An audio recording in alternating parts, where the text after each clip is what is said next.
The Kansas City Chiefs are blatantly getting these games fixed in their favor.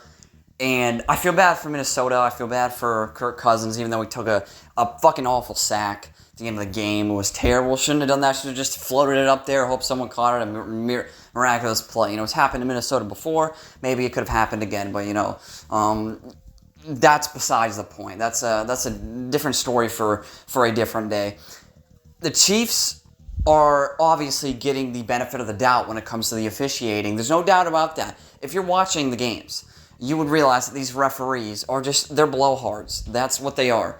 They're on the payroll of Kansas City. And if you want me to enlighten you on the theory that I have and the conspiracy theory that me and a lot of other people are sharing right now, I would love to tell you about it. So the whole Kelce, Taylor Swift thing. Taylor Swift obviously being one of the ugliest fucking humans on the planet. Obviously, Travis Kelce would want to date her.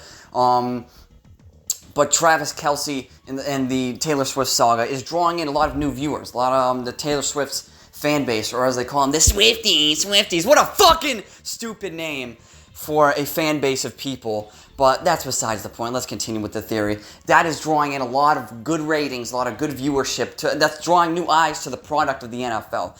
And they're seeing this, and they're like, if we just continue to help the Chiefs win every fucking game, then guess what? The viewership is going to be very fucking good. And the ratings are going to be through the fucking roof. There's going to be a metric shitload of people tuning in to watch because they want to see this team because apparently they're so good. And these people that are tuning in happen to be new to football, so they don't fucking know that the game's rigged in the fucking favor of the Kansas City fucking Chiefs. Okay, they don't know that because they don't know any better. That's why they just started watching the sport because they're fucking new to the sport. They don't know anything about it.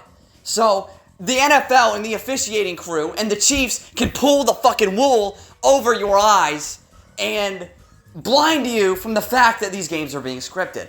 They can get away with that with the newer viewers. With the new viewers coming in because of this whole Kelce Swift storyline. That, by the way, they fabricated this shit. They created this. They're trying to toot their own fucking horn about this shit. It's ridiculous, man. It's quite embarrassing because at this point they're milking it. And it's costing the reputation of the National Football League. It's making the league look like fucking idiots. Because now every fan that's watched football for more than a fucking year knows what's going on. They know about the theories. They know about what's happening on TV. They know about the officiating messing up. They keep doing it. They're adding fuel to the fire. It's like they don't want the theories to end. And I don't even want to get into the blatantly missed pass interference call where the guy was holding him. You could say the ball was not in a catchable position, but you know what should have been called on that play? Whatever the fuck his name is, that scrub defensive back who wouldn't make half the teams in the league, but he's on the Chiefs.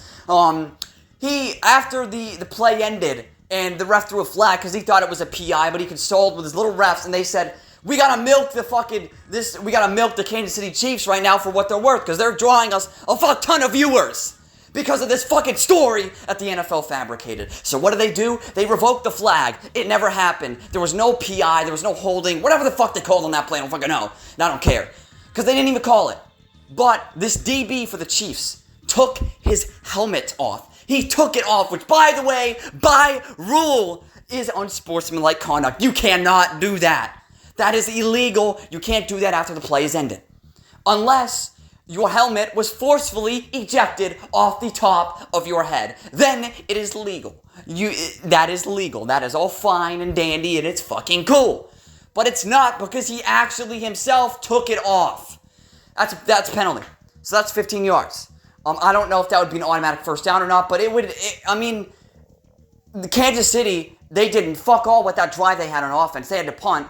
But what if they were backed up another 10, 15 yards? That's a good field position for Minnesota, and that's a chance to win the game for Minnesota. So they, in turn, fucked over the Minnesota Vikings because they wanted the Chiefs to look good, and they wanted them to win. This league is fucked up. This league is, this storyline is going to be a fad. No one's going to care about this in a year. I gotta give credit where credit's due. The NFL is milking it for all it's worth, though. They are doing their damnedest to make people try to care about this fucking saga they got going on. And by the way, Travis Kelce, you're a fucking scrub. You're not as good. You're not as good as people think you are. You just sit in the hole of the soft zone pussy coverage that every team happens to play against the fucking Chiefs. Instead of doubling Kelce like every normal team should do, it's like every team leaves him open. Now, I'm not saying that the teams are they're in on it. They're like, yeah, this is going to make the league a lot of money. We'll lose this game. We'll leave Kelce open and he gets 200 fucking passing yards for a fucking touchdown. 4 touchdowns. But it's a bit suspicious, don't you think? That he's being left open every other fucking play. And by the way, I don't believe the fucking injury at all. High ankle sprain. That's bullshit to me. I don't fucking buy that story for a New York minute. I'm not going to believe it until there's some sort of scan or x-ray. I don't know how that fucking works. But man, this league is screwed. Because a story like this hasn't happened. So they have gotten a whole new market of people to target their games towards. Because now they have Taylor Swift fans or Swifties or whatever shitty fucking name these fucking morons go by. I don't care about it. I'm mad. Of course I am. They're rigging the games. They're ruining our enjoyment. To pander to people who have never watched the sport for a minute beforehand in their life. They haven't even watched any of the other games. Any Super Bowl, they haven't watched it. This is their first time watching football. And you've got to pander to them instead of the diehard fucking audience of fucking NFL football fans you have built for 100 years. No, fuck all of them who have been with us for their whole entire lives. Let's pander to these fucking nerds. That's great. That's fucking... Now, we know our place. Football fans, we all know our place now. We're second fiddle to fucking degenerates. Whatever. Make of that what you will. That's what the NFL thinks of us. That's what they think of football fans. They think we're fucking stupid. Maybe we are for watching this product. Maybe we should all just be going... But maybe we should all watch the XFL and take our viewers over there. Let's go watch that league instead of this one, because this one is not only blatantly rigged, but they are insulting the intelligence of their fucking fans. Thank you all for watching. This has been Mr. Truth, and this was nothing but the truth. See you later.